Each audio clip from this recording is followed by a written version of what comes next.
How's it going, guys? Cameron here with Canadian Gamer coming at you with another video. Hope you're all doing well. We're slowly getting back into the spring of things, if you will.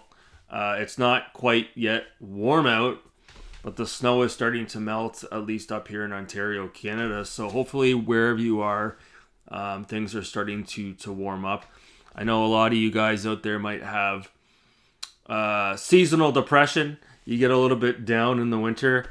But don't fret, the good weather is almost here. So a couple more weeks away from that, but it'll be here soon enough. So yeah, not a lot going on in the gaming community or the industry, if you will. I went to Walmart the other day and I saw a few, I don't know if I'd say it's interesting, a few things to note. Number one, the Sega Genesis Mini, the one that I've seen at the store over the last 6 months, is still in the glass cabinet collecting dust. So as you can see, it's not exactly moving. It was cool to see Forza Horizon 5 finally on sale. I think it was about $50. I did see the Disney compilation pack, which originally came bundled with, I want to say, The Lion King and The Jungle Book, and then they added in Aladdin after the fact. Maybe I've got that mixed around the wrong way.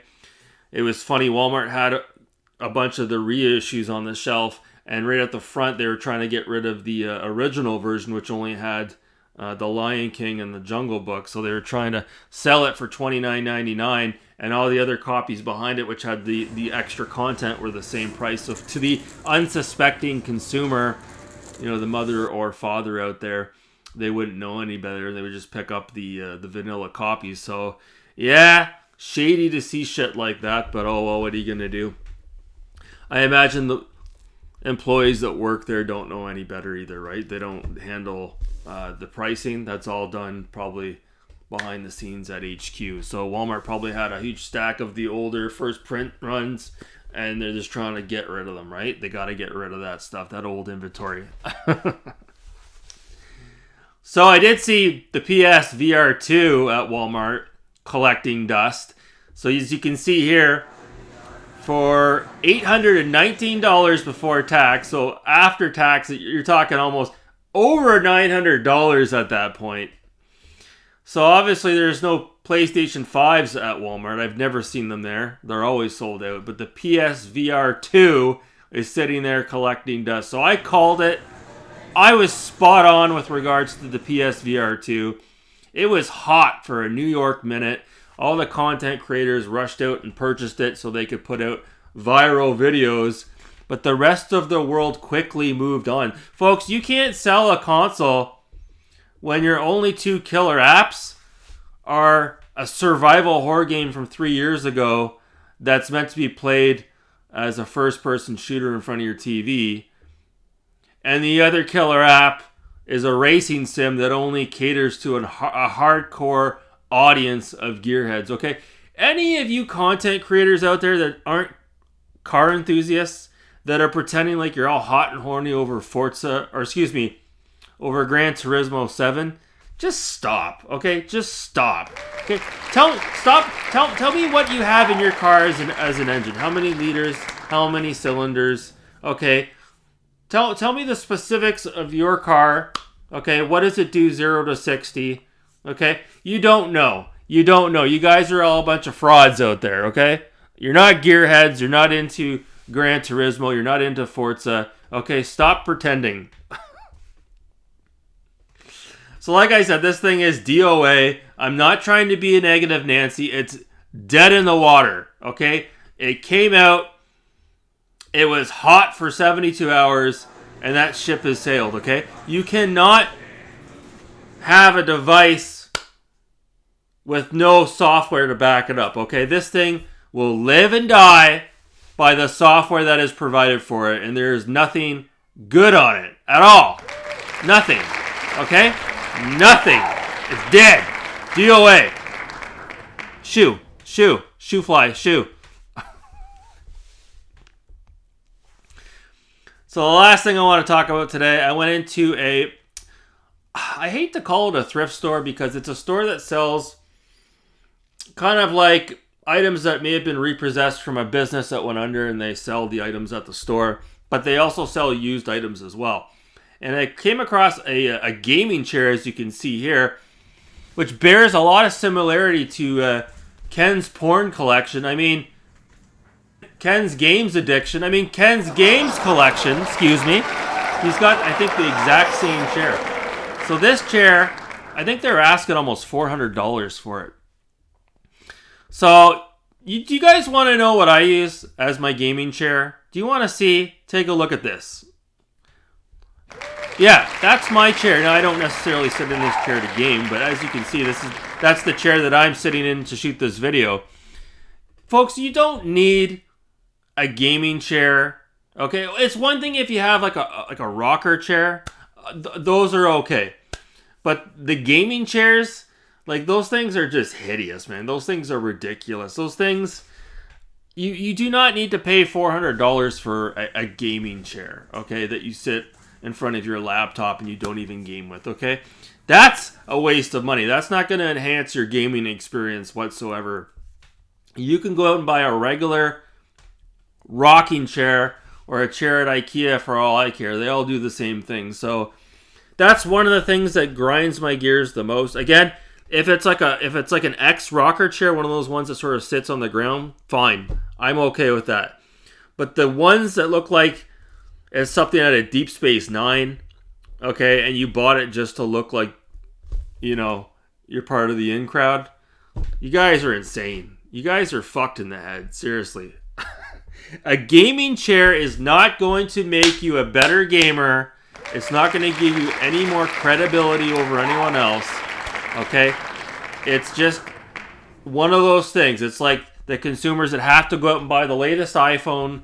They have to have the latest Tesla Model X that they have to finance for 7 years because they don't have the money to purchase it outright. Okay, these stupid purchases. Don't even get me started on the gaming chair. Oh my god. $400 for a gaming chair. Really, Ken? Really?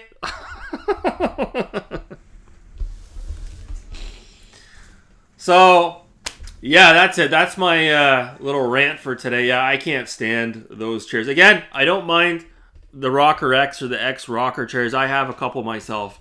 But the other ones that look like they're out of fucking Star Trek The Next Generation, couldn't be bothered. Couldn't be fucking bothered. And why do they always have to look so hideous?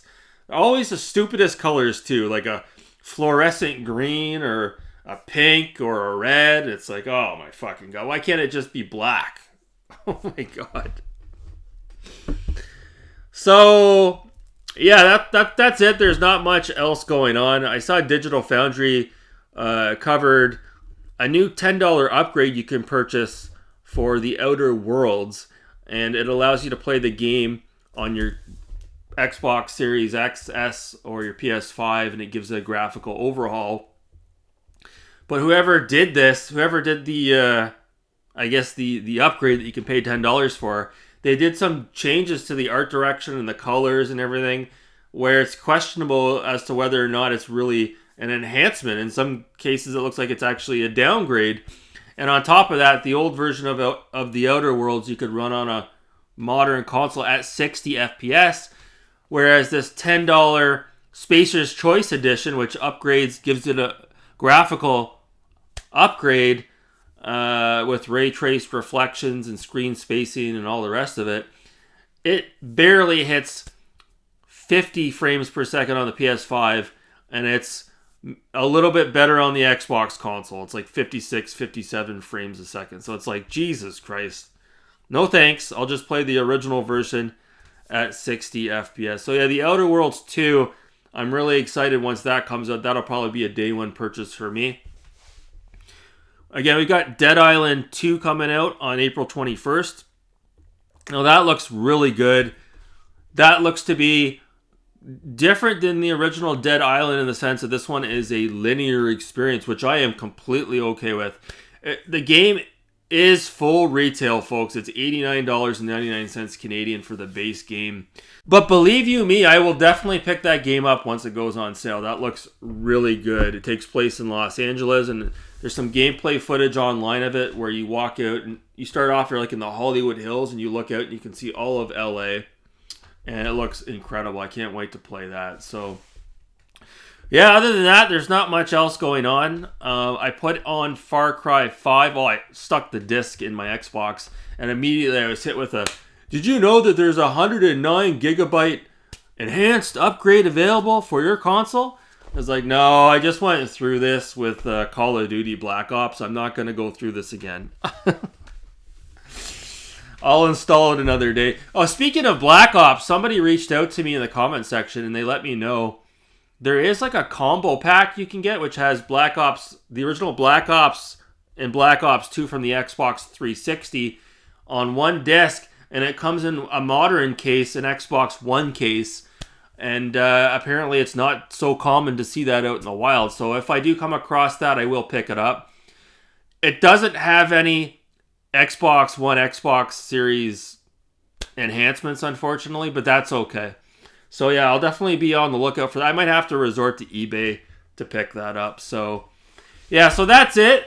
Not much else going on. Just wanted to shoot an update video, and I wanted to rant about those few things at the beginning of the video. So I hope you guys are doing well. I'm going to cut it off there. Thanks so much for watching. You people are wonderful. Oh, by the way, Biden is in Ottawa today. Today or tomorrow. He's going to be in Ottawa. Joe Biden. Anyways, guys, that's going to do it for me. Thanks so much for watching. Have a great day.